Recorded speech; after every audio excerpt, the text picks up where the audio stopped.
बिस्मिल्लाहिर्रहमानिर्रहीम। अस्सलाम वालेकुम। पाकिस्तान तहरीक-ए-इंसाफ की इन फाइटिंग को लेके जो दो धड़े सामने आए हैं, उनके अंदर एक फैक्टर ऐसा आया है जिसको पहले लोगों ने बिल्कुल राइट ऑफ करने की कोशिश की। उसको गद्दार कहा, उसको भगोड़ा कहा, उसको हाथी कहा, उसको क्या कुछ नहीं कहा।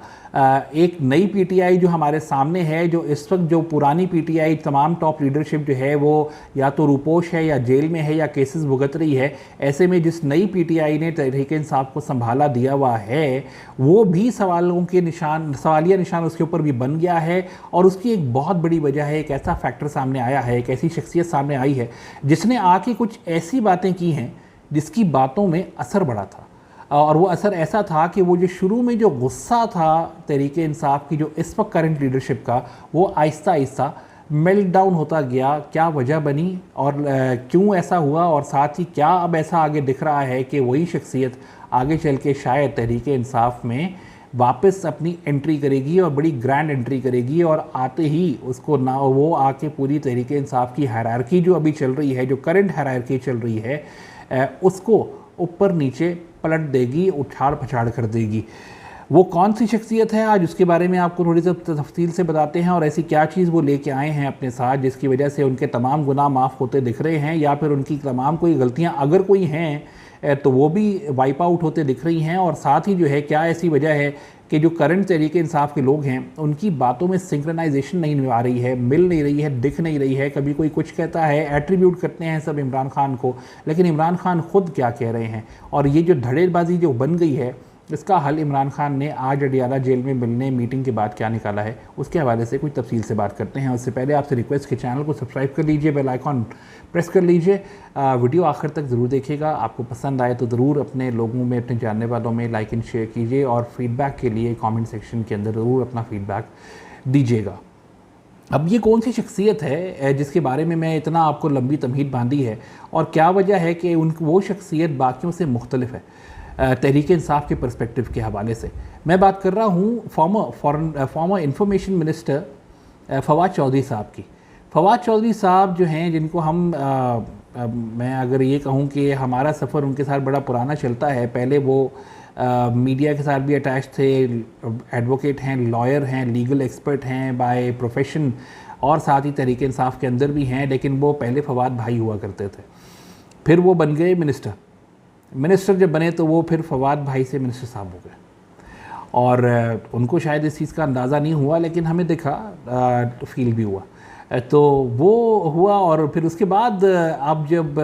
उनके ऊपर फिर एक बुरा वक्त आया, जिसमें तहरीक-ए-इंसाफ के ऊपर 9 मई के बाद से जिस तरह का ऑपरेशन किया गया, ऑपरेशन क्लीन अप किया गया, डिसमेंटल करने के लिए किया गया, उसमें फवाद चौधरी साहब भी जो है वो उसके जो पैरामीटर था या उसका जो रेडियस था उसके अंदर आए, उनको पकड़ा भी गया और उनको बहुत मुश्किल वक्त जेलों के अंदर गुजारना पड़ा। और हमने सब जानते हैं, सब ने देखा है क्या हुआ।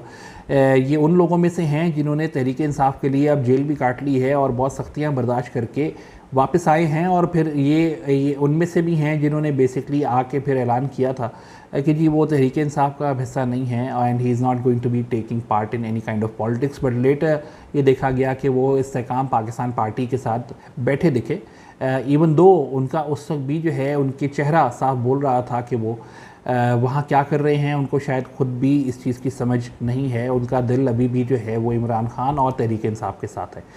अब हो ये रहा है कि वो उस पार्टी को छोड़ चुके, कभी ज्वाइन ही नहीं किया था आईपीपी को। बट अब जब वो आए हैं वापस, तो उनके वापस आने के बाद अब now Fawad Chaudhry is forcing his entry back into Tehreek-e-Insaf. और तहरीक-ए-इंसाफ की वो उस टीम का हिस्सा हैं जो कि अभी वाली जो रिजीम चल रही है, जो तहरीक-ए-इंसाफ 2.0 वाली चल रही है, सेकंड बी टीम जो उनकी संभाल रही है तहरीक-ए-इंसाफ के सारे मामलात को, उनका हिस्सा वो नहीं है। वो उस टीम का हिस्सा थे जो 2018 में इलेक्शन में जीत के आई थी। वो उस टीम का हिस्सा थे जिसमें Imran Khan was out, he was the prime minister of the country, and before that he was leading the country, one of the most popular leaders in the country. Imran Khan साहब के साथी हैं फवाद चौधरी साहब। फवाद चौधरी साहब उनका कुछ लोगों में से हैं जिनको जो कुछ भी कहते हैं ना, उनको मीडिया को कम अज़ कम जो है ना वो अपनी टर्म्स के ऊपर मूव करना आता है। उनको मीडिया हो या लोकल हो चाहे फॉरेन मीडिया हो, उनकी बातों का असर बड़ा लिया जाता है। फवाद चौधरी वो शख्सियत हैं जो भारत के बारे में कुछ भी बोलते हैं तो वो वहाँ पे जो है ना, वहाँ की हुकूमत, वहाँ के ऐवान, वहाँ की लोकसभा, वहाँ के पॉलिटिशियंस, बड़े बड़े तमाम लोग जो हैं उस बात को सुनते हैं। वहाँ का मीडिया उस बात को उठाता है, सारा सारा दिन, 2-2 दिन चलाता है, लंबी डिबेट्स होती हैं। और हद ये कि फवाद चौधरी साहब एट ए टाइम जब वो किसी पार्टी का हिस्सा नहीं हैं, इस वक्त कम अज़ कम जब वो बाहर वापस आए हैं और he wants to get back into politics, फिर भी उनकी जो कही बात होती है वो भारतीय इलेक्शंस के बारे में हो, वो नरेंद्र मोदी के बारे में हो, वो कांग्रेस के हवाले से हो, वो किसी को मुबारकबाद देने के लिए हो या किसी के ऊपर तनकीद करने की हो, इन तमाम चीज़ों का असर भारत में तो बहुत ज़ोर से पहुँचता है, बड़ी ज़ोर से जाके लगती है वहाँ पर। इसकी मिसाल ये है कि केजरीवाल थे मेरे ख्याल में, उनकी रिहाई के ऊपर फवाद चौधरी साहब ने मुबारकबाद दी तो केजरीवाल साहब भी घूम के उनको कह पड़े कि आप अपने काम से काम रखिए, आप क्यों बोल रहे हैं, हमारे मामला है ये। इसी तरह से उन्होंने जब इलेक्शन के ऊपर बात की कांग्रेस के हवाले से, उनको थोड़ा सा उनका सॉफ्ट कॉर्नर उनका दिखा ट्वीट के ऊपर, ट्विटर के ज़रिए या इंटरव्यूज़ के ज़रिए, तो उसके ऊपर भी जो है वो कांग्रेस के ऊपर बीजेपी ने सवालात खड़े कर दिए, अपने इलेक्शन कैंपेन का हिस्सा बना दिया उसको, कि पाकिस्तान से तो कांग्रेस के लिए हमायत की आवाज़ें आ रही हैं, बड़ी वहाँ से इमोशनल और बड़ी वेल विशेस आ रही हैं, तो ये भी बीजेपी ने कांग्रेस के ख़िलाफ़ इस्तेमाल किया। फिर जब उन्होंने इलेक्शंस के हवाले से बात की और फिर वहाँ का जो एग्ज़िट पोल से इंडियन मीडिया का जो एक बिल्कुल ही क्रैश एंड बर्न वाला सिचुएशन बन गई थी इलेक्शंस में, तो उसमें भी जब उन्होंने जिक्र किया तो भी जो है वो मामला वहाँ की न्यूज़ हेडलाइन बन गया। तो फवाद चौधरी साहब has some kind of magic, you know, what he says, how he says it, how he presents on what he exactly is trying to say, and communicate to the relevant people, and actually it goes on to hit the right notes every single time। ये उनके अंदर एक कोई ख़ास उनकी बात है।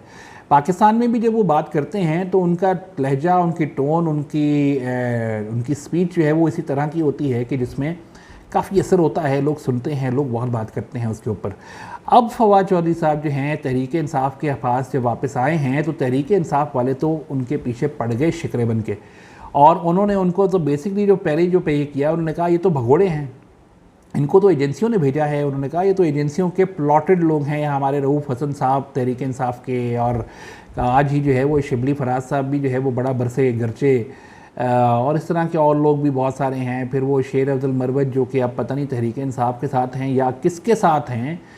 ये पता नहीं, लेकिन वो भी बहुत बढ़ चढ़ के बोलते हैं। हर वो बोलते हैं तो उनकी ज़बान में बदतमीज़ी भी शामिल होती है, तो उनको मुबारक हो। लेकिन वो भी ये सब लोग जो हैं, ये जो बी टीम जो है इस वक्त जो काम कर रही है, गौहर खान साहब को छोड़ के, कुछ पुराने लोगों को छोड़ के, असद कैसर को छोड़ के, इन सब लोगों ने फवाद चौधरी के ऊपर बहुत तीर बरसाए। और उन्होंने साफ कहा रऊफ़ हसन ने कि जी फवाद चौधरी के हवाले से तो ये बात की गई है कि ये तो बाहर की तरफ से प्लॉट किया गया है एजेंसियों की तरफ से तहरीक इंसाफ में फूट डालने के लिए, तो इसको किसी भी लिहाज से हम एक्सेप्ट नहीं करेंगे, ना ही हम किसी भगोड़े को एक्सेप्ट करेंगे। कोई भी जो पार्टी छोड़ के चला गया उसको हम आने नहीं देंगे, ये कहा गया। ये बात बहुत बढ़ चढ़ के की गई।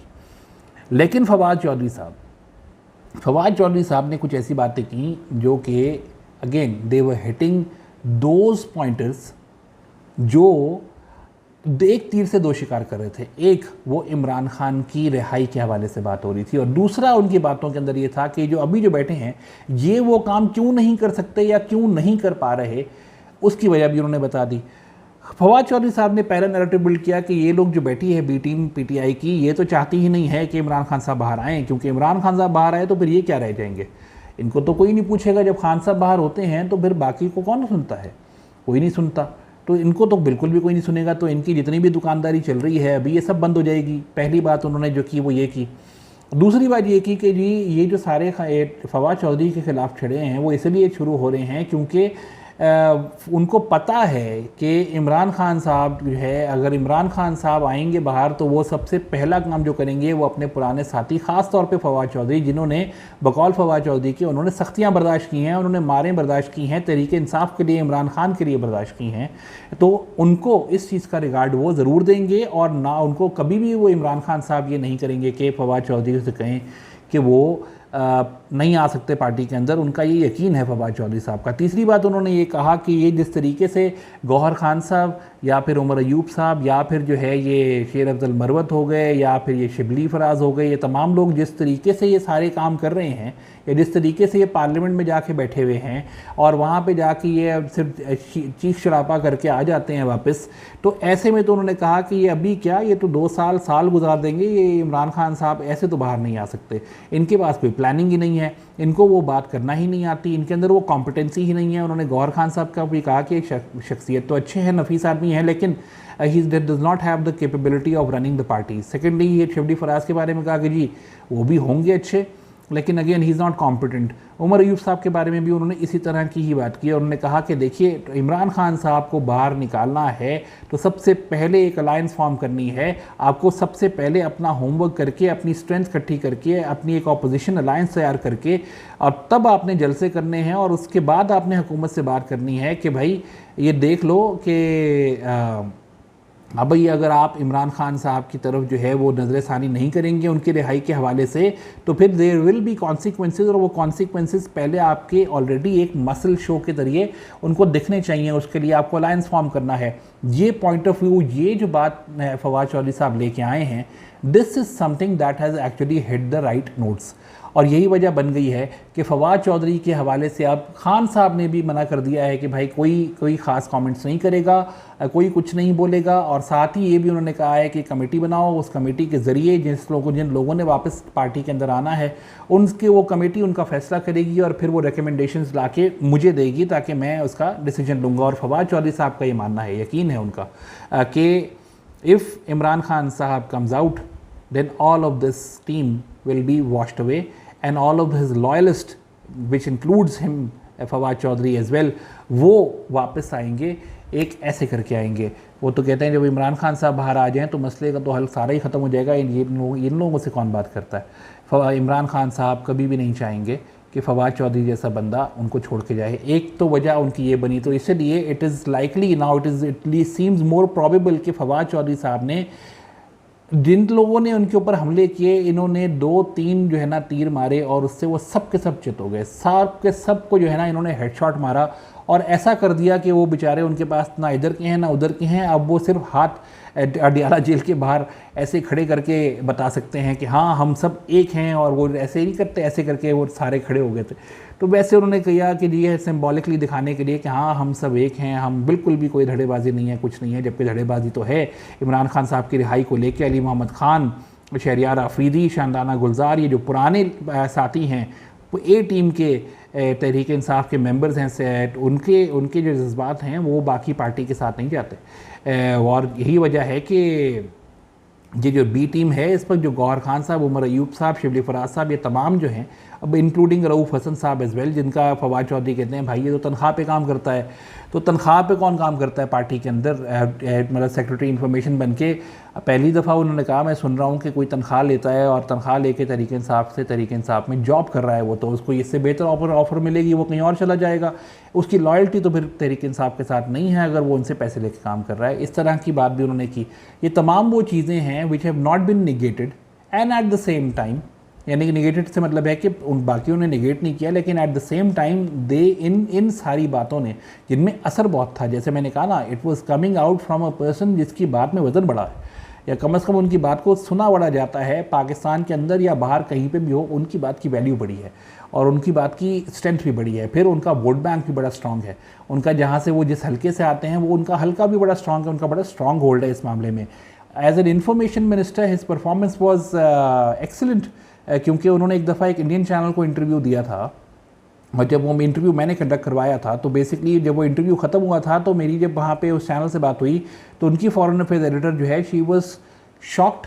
Surprised and impressed. उसने कहा कि आपके इंफॉर्मेशन मिनिस्टर जो है ना इतने स्मार्ट हैं, उन्होंने सारा मुद्दा बहुत स्मार्टली उठा के नरेंद्र मोदी की गोद में डाल दिया है कि भाई अब आपने करना है, जो करना है हम तो सब कर रहे हैं यहाँ पे। इवन दो शायद अगर वो कुछ ना भी कर रहे हों तो भी जो है उन्होंने पाकिस्तान का पॉइंट ऑफ व्यू जो है वो ऐसे दिया है कि अब ये ऐसा लगता है कि सारा मुद्दा, the ball has been pushed into Narendra Modi's court. This is how good Fawad Chaudhry is in communication.